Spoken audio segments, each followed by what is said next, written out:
গণতন্ত্র আর স্বাধীনতা মানে কি এই দেশ থেকে আওয়ামী লীগকে নিষিদ্ধ করা? গণতন্ত্র আর স্বাধীনতা মানে কি এই দেশ থেকে বিএনপিকে নিষিদ্ধ করা? গণতন্ত্র আর স্বাধীনতা মানে কি এই দেশ থেকে জামাতকে বিতাড়িত করা? না। এই দেশে, এই স্বাধীন দেশে যেই সব নাগরিক আছে সকলেই স্বাধীনভাবে চলতে পারবে, ঘুরতে পারবে, খাইতে পারবে। এটাই হলো গণতন্ত্র এবং স্বাধীনতা। এই দেশে কোনো জুলুম চলবে না। ১৯৭১ সালে এই দেশ স্বাধীন হয়েছে। এই দেশের নাগরিক যে কোনো দল করতে পারে, এটা তার স্বাধীনতা। তার মন যেটা চায় সেটাই করবে, যাকে মন চায় তাকেই ভোট দিবে। এতে আপনি বাধা দিবেন কেন?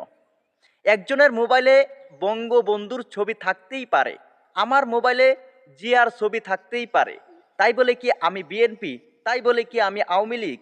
না, এটা চলবে না। আপনি রিক্সা দিয়ে একটা লোক যাইতেছে, তাকে নামাইয়া